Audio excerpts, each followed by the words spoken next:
অসমত মুঠ কিমানখন ৰাষ্ট্ৰীয় উদ্যান আছে? ইয়াৰ উত্তৰ হ'ল ৭খন।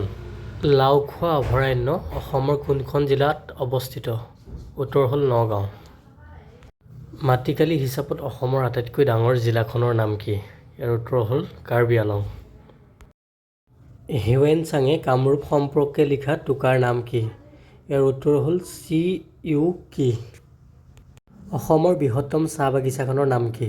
ইয়াৰ উত্তৰ হ'ল মোনাবাৰী চাহ বাগিচা আৰু এই চাহ বাগিচাখন বিশ্বনাথ জিলাত অৱস্থিত।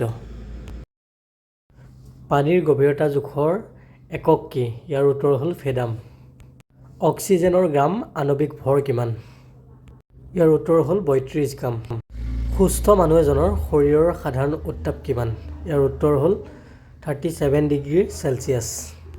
আটাইতকৈ কোমল ধাতুৰ বিধৰ নাম কি? ইয়াৰ উত্তৰ হ'ল লিথিয়াম। ভাৰতৰ প্ৰথম পাৰমাণৱিক চুলাটোৰ নাম কি? ইয়াৰ উত্তৰ হ'ল অপ্সৰা। আধুনিক ৰসায়ন বিজ্ঞানৰ জনক কোন? এণ্টনি লেভইছিয়াৰ। পাইৰিয়া ৰোগে মানুহৰ শৰীৰত কোন অংশত অপকাৰ কৰে? ইয়াৰ উত্তৰ হ'ল দাঁত। কেঁচুৰ চকু কেইটা? ইয়াৰ উত্তৰ হ'ল কেঁচুৰ চকু নাই। ব্লেক হোল সিদ্ধান্ত কোনজন বিজ্ঞানী আছিল? এছ চন্দ্ৰশেখৰ। মৰীচিকা হোৱাৰ কাৰণ কি? ইয়াৰ উত্তৰ হ'ল আভ্যন্তৰীণ পূৰ্ণ প্ৰতিফলনৰ বাবে। সকলোতকৈ দহনশীল গেছ কি? ইয়াৰ উত্তৰ হ'ল হাইড্ৰজেন। কি ধাতু তৰল অৱস্থাত থাকে? ইয়াৰ উত্তৰ হ'ল পাৰা। ইলেক্ট্ৰন আৱিষ্কাৰ কৰা বিজ্ঞানীজনৰ নাম কি? ইয়াৰ উত্তৰ হ'ল জে থমছন। আটাইতকৈ কোমল ধাতুবিধৰ নাম কি? লিথিয়াম। এই কুৱেশ্যনসমূহৰ এনচাৰসমূহ আমি তলত দি দিছোঁ, আপোনালোকে চাই ল'ব।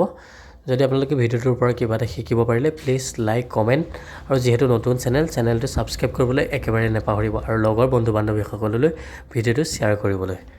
গতিকে আজিলৈ ইমানেই আছিলে। পুনৰ এটা নতুন ভিডিঅ'ৰ সৈতে লগ পোৱাৰ প্ৰতিশ্ৰুতিৰে আজিলৈ গুড বাই।